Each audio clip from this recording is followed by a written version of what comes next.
नमस्कार, मैं हूं आपके साथ शिखा ठाकुर। हमारे खास प्रोग्राम क्या कहते हैं नरेंद्र मोदी में आज आपको सुनवाएंगे पीएम मोदी का वो ऐतिहासिक भाषण जो उन्होंने 3 जनवरी 2014 को गुजरात के अहमदाबाद में दिया।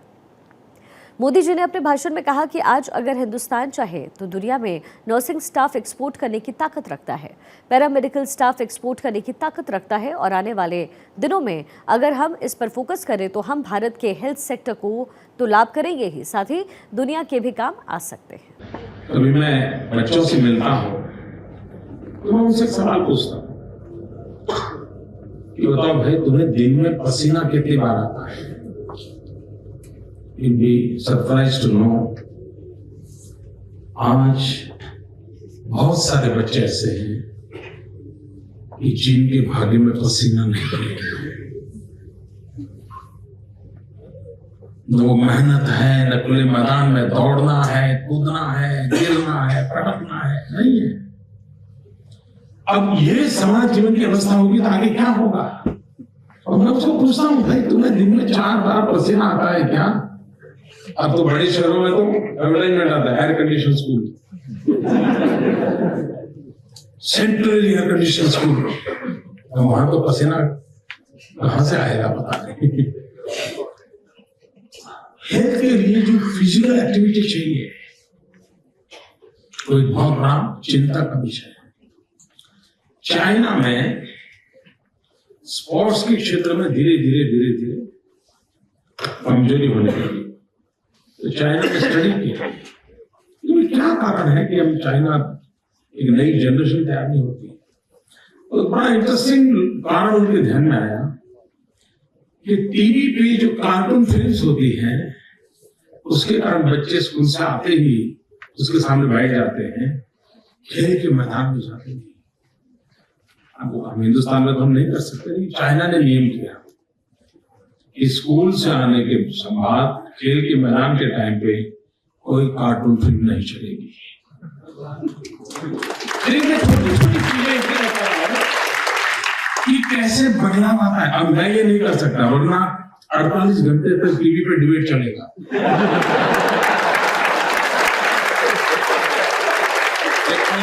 सही है, मोदी समझता क्या है, बच्चों के अधिकार का क्या? अगर कार्टून फिल्म देखेगा नहीं तो बच्चे का डेवलपमेंट कैसे होगा? उसकी क्रिएटिविटी खत्म हो जाएगी। पता नहीं साहब, दुनिया भर के बड़े वैज्ञानिक इकट्ठे हो जाएंगे। खैर, उनको भी तो अपनी रोजी रोटी का सवाल है।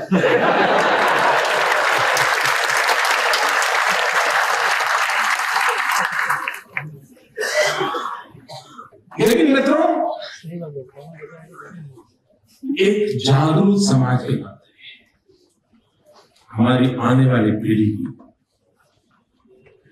ये हेल्थ कॉन्शियस के कैसे बने, उसके जीवन में सहज रूप से आप भी जो विदेशों से आए हुए हैं, आपको भी चिंता रहती होगी आपके बच्चों की जंक फूड की आदत। बहुत से माँ बाप होंगे, इसको रोटी कैसे खिलाए, रोटी को छूने को तैयार नहीं, उसको मैगी चाहिए। ये भी अपने आप में यानी बदलते जा रहे जो सामाजिक अवस्थाएं हैं, उसमें हेल्थ के संबंध में हम सारी दुनिया का कानून थोप नहीं सकते, ऐसा करो ऐसा मत करो, नहीं कर सकते। हमने चीजों को इवॉल्व करना पड़ता है, एजुकेट करना पड़ता है, हम इस पर कैसे बनते हैं। जिस देश में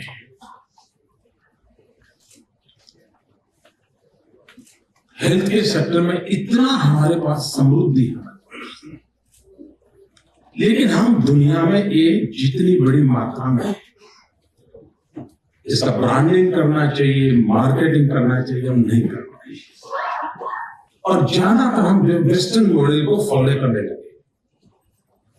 हमारे पास बहुत सी चीजें, मैंने ऐसे बहुत डॉक्टर देखे, बड़े बड़े डॉक्टर जो खुद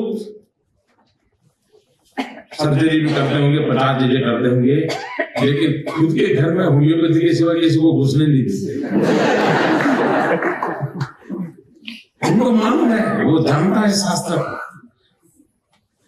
होलिस्टिक हेल्थ केयर एक प्रकार से हम लोगों की बहुत ही है, हमारी विरासत है।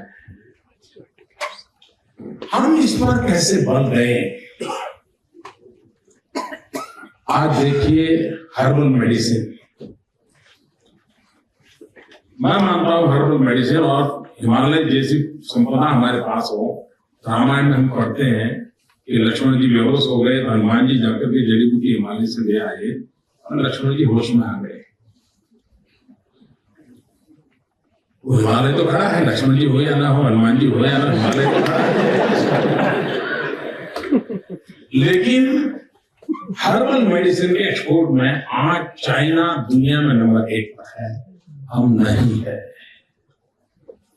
ये चैलेंज हम कैसे और दुनिया को हम कन्विंस कर सकते हैं? यस, हमारे पास ये है भाई। दुनिया के कानून होंगे तो सप्लीमेंट्री फूड के रूप में चला जाता है, ऐसे ही है ना, सप्लीमेंट्री फूड ऐसे ही लिखते हैं, ऐसा करके लिखते हैं। तो उनको रास्ते पर है था, और हम इस विषय में तो सब मास्टर लोग हैं। उसी प्रकार से 2 उदाहरण मैं देना चाहता हूं। मैं नहीं जानता आप साइंस वाले इससे सहमत होंगे नहीं होंगे, लेकिन मेरा रॉ विजन कहता है कि दुनिया में अगर सबसे पहली प्लास्टिक सर्जरी हुई होगी तो कहां हुई? तभी तो गणेश बने होंगे। अगर प्लास्टिक सर्जरी का ज्ञान हमें ना होता तो गणेश जी कहां से होते? आज जो दुनिया जेनेटिक साइंस की चर्चा कर रही है, कर्ण मां के गर्भ से पैदा नहीं हुए थे। कर्ण का पूरा जो वर्णन है महाभारत में, कर्ण जेनेटिक साइंस से पैदा हुए थे। इसका मतलब ये विधाएं कभी कभी तो नहीं होगी। हम इसे खोते चले गए, अपनी दुनिया को से दूर चले गए। आप लोगों को मालूम होगा, जो इस प्रकार से दुनिया में थोड़े जुड़े होंगे, एक नया मेडिकल साइंस डेवलप हो रहा है, और वो है ऑरा के संबंध में। पहले के जमाने में हमारे यहाँ साधु महात्मा रहते थे तो उसके तेजो वाले उनके चेहरे पर एक बड़ा प्रकाश पुंज रहता था, और लगता था आर्टिस्ट की शायद वो आदत होगी, या बड़े महापुरुषों के सिर पर प्रेजेंट ना करे तो अच्छा नहीं लगता होगा। साइंस ने सिद्ध किया है कि हम सबके शरीर के ऊपर एक ऑरा होता है। ऑरा के माध्यम से आज तय किया जा सकता है कि 20 साल के बाद इस बॉडी में इस डेफिसिट की संभावना है, and because of this deficit इतने प्रकार के डिसीज की संभावना आज ऑरा तय कर रहा है। ये इसका मतलब ये हुआ पूरा मेडिकल साइंस एक नए सीमा की ओर आगे बढ़ रहा है। और इन दिनों तो the new camera is available, clear photography. जिस क्लियर फोटोग्राफी से कोई भी व्यक्ति अपना ऑरा का फोटो निकाल सकता है, और आप होलिस्टिक हेल्थ केयर के माध्यम से, योगिक क्रियाओं के माध्यम से अपने ऑरा में परिवर्तन ला सकते थे विद इन अ ईयर। अब ये इतना बड़ा विज्ञान वेस्टर्न वर्ल्ड में डेवलप हो रहा है। हम कैसे अगर इतना बड़ा हमारा ऑर्गेनाइजेशन है, हमारी ये जो विरासत है, उसको हम दुनिया के सामने कैसे लाया जा सकते, कैसे लेना है, लोगों को बताएं। 25 मोस्ट मॉडर्न साइंस के सेमिनार होंगे, एक आध तो ये हो, लोग जाने तो, क्योंकि हाँ ये भी था और ये भी हो सकता है। इतनी संभावनाएं पड़ी है मित्रों, उन संभावनाओं को लेकर के हम बहुत कुछ कर सकते हैं।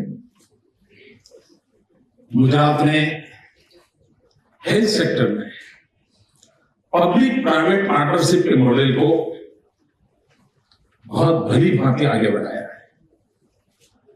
वरना हेल्थ सेक्टर में पब्लिक प्राइवेट पार्टनरशिप का मॉडल हो सकता है कि ये बड़ा ही उलझन वाला विषय गुजरात ने डेवलप किया। हमारे यहाँ पहले इंस्टीट्यूशनल डिलीवरी मुश्किल से 40-45% थी, और इंस्टीट्यूशनल डिलीवरी 40-45% होने के कारण IMR और MMR की स्थिति बहुत खराब रहती थी। हमने एक चिरंजीव स्कीम लाए, गायनेकोलॉजिस्ट डॉक्टर्स को इनवाइट किया, उनको पब्लिक प्राइवेट पार्टनरशिप का मॉडल बनाया, और आज परिणाम ये हुआ है करीब 95% इंस्टीट्यूशनल डिलीवरी हमने पार किया। और उसके कारण माता मृत्यु दर, शिशु मृत्यु दर उसमें बहुत बड़ा बदलाव आया है। हमने बाल सखा योजना चालू की और जितने पीडियाट्रिस्ट हैं उनको हमने पार्टनरशिप की, प्राइवेट डॉक्टरों को प्राइवेट की।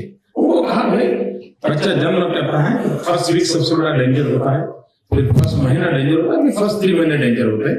इतना समय आप केयर कीजिए, फॉलो कीजिए। कहीं डॉक्टर आगे आए और उसको काम कर रहे हैं, उसके कारण हम बच्चों के जीवन को काफी एक सुरक्षा का भाव पैदा हुआ है। तो पब्लिक प्राइवेट पार्टनरशिप का मॉडल हेल्थ सेक्टर में गुजरात में बहुत अच्छे ढंग से लागू किया। इन दिनों हम हमारे जो सरकारी अस्पताल है डिस्ट्रिक्ट के, उनको भी हमने एक मॉडल बनाया है कि प्राइवेट पार्टी आए, उसको चलाए। गरीबों के लिए जो सुविधाएं हैं उसमें क्वालिटी इंप्रूव हो, लेकिन खर्च के संबंध में एक नया पैसा ज्यादा बढ़ना नहीं चाहिए। वो मॉडल हमारा काम कर रहा है, धीरे धीरे हम इसको आगे बढ़ाना चाहते हैं।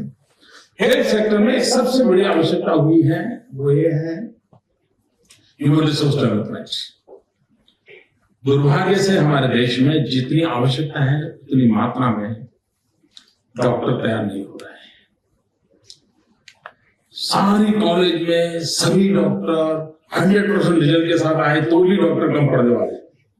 इसका मतलब कि बहुत व्यापक रूप से मेडिकल कॉलेजेस तैयार हो, पैरामेडिकल स्टाफ के लिए तैयारियां हो, नर्सिंग के लिए तैयारी हो।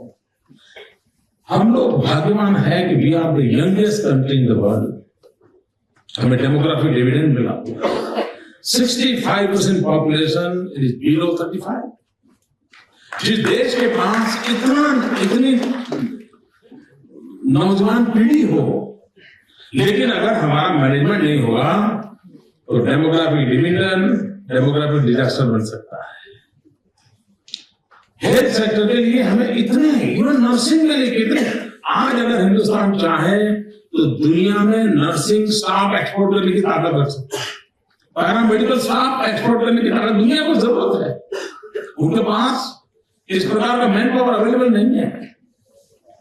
आने वाले दिनों में अगर हम इस पर फोकस करें तो हम भारत के हेल्थ सेक्टर को तो लाभ करेंगे ही करेंगे, हम दुनिया के काम आ सकते हैं।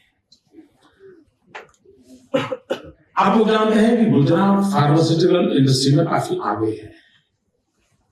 दवाइयों का उत्पादन में गुजरात का बहुत बड़ा कंट्रीब्यूशन है। और अगर गुजरात में नहीं, गुजरात के बाहर है तो भी वो गुजरातियों के हाथ में है।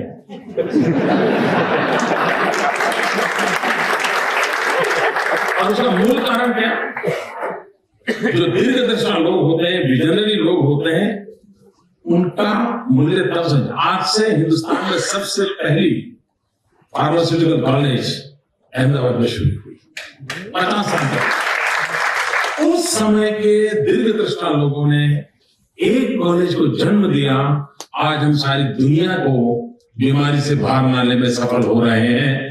एक छोटा सा काम 50 साल के भीतर दुनिया में कितना इंपैक्ट क्रिएट कर सकता है, इसका एक जीता जागता उदाहरण है।